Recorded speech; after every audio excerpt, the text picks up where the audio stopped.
This video will look at the start to finish furniture design process using SOLIDWORKS and SWOOD. Within our SWOOD design library, we can access a wide range of frame templates. Here we will open up a partially completed frame template to add the required finishing touches. As you can see here, we are missing connectors and edge band in the top left-hand corner of the frame. Within our library, we have access to a wide range of connections to use. In this example, I'll be using a generic common dowels. These can be added by simply dragging into the required corner. The orientation of the cams can be easily flipped to ensure the customer will not see the connectors. This will add in the required hardware, holes, based on a set of rules predetermined by the user. This allows connectors to be standardized across the design process and in a range of projects. For the missing edge band, we can easily select our required edge band and simply drag and drop onto the required face. This edge band is set up so that we remove material at the same time as adding edge band, as would be done so in real life on the shop floor. Next, we need to add a set of shelves. To do this, we'll use a set of shelves from the SWOODbox library. Again, we can drag and drop these in. It will automatically recognise the internal space and apply a set of predetermined shelves. All SWOOD boxes are completely parametric.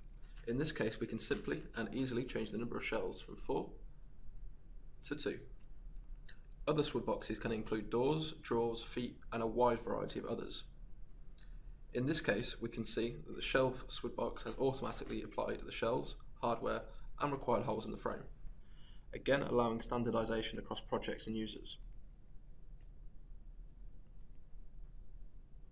Once finished, the entire frame is completely parametric and can be easily modified via the Edit Frame Property Manager. Here we can modify the width, height, and depth of the frame. After rebuilding, the entire frame will update. This means the frame template can be used in a wide range of projects. No longer will designers have to reuse basic frames that have been used many times before.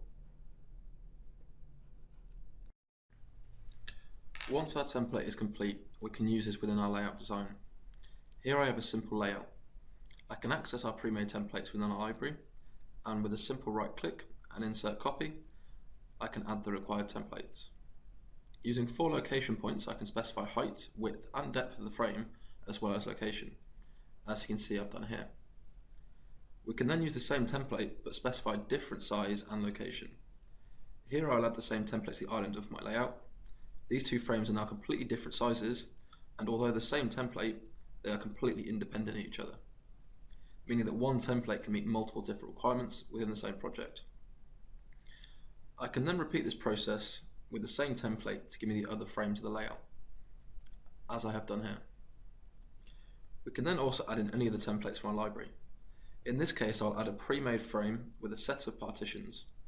In this case, the top section of the layout, again via the 4 location points using our simple layout sketch. After this, using simple SOLIDWORKS and SWOOD functionality, I can add the final touches, such as the countertops and side panels, as you can see here. Once we are happy with the outcome, we can run a SWOOD design report. This will collate all the information about the assembly and display in an easy to understand and universally viewable format. Once the report is loaded, these can be viewed inside the SWOOD Viewer tool. This allows the user to review the information directly within SOLIDWORKS. However, with a simple double click, we can open up the information in any internet browser, meaning you don't need SOLIDWORKS or SWOOD to view the information on your machine.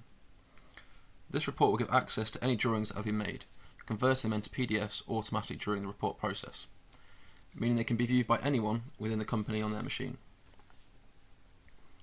The report will also output a list of hardware, including the quantity of each,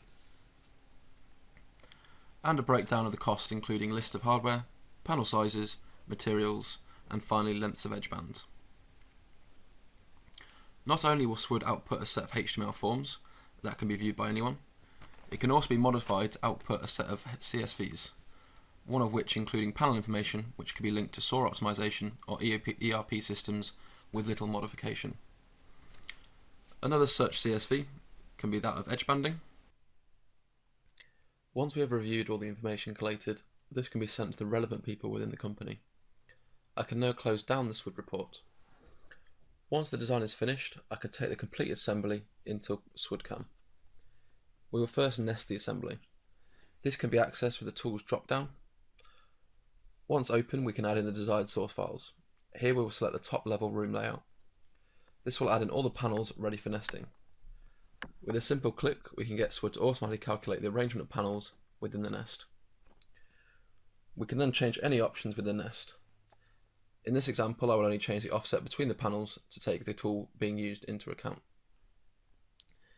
This can then be quickly updated to show the new nesting layout. As you can see here, the panels have been nested onto the correct sheets, taking the material applied at the design level into account. Once satisfied, we can accept the nesting parameters. This will add all the panels nested into a SOLIDWORKS assembly. By accessing the SWOOD CAM tab, we can review each sheet that has been nested. Here we can see we have a total of 5 sheets nested. Once happy, we can begin to add the required machining operations. To begin with, I'll add a simple contour. This can be dragged from our machining library in the right hand side that stores our predefined operations. This will automatically pick up all panels that need to be cut out and apply the machining operation. I can then add an auto drill operation, which will automatically recognise any drill holes that have a matching diameter to that on the machine's drilling block. Once added, we can run a simulation to decide if we're happy with the added operations, slowing down or speeding up the simulation as required. Once happy with these operations, these can be encoded and sent to the machine for manufacture.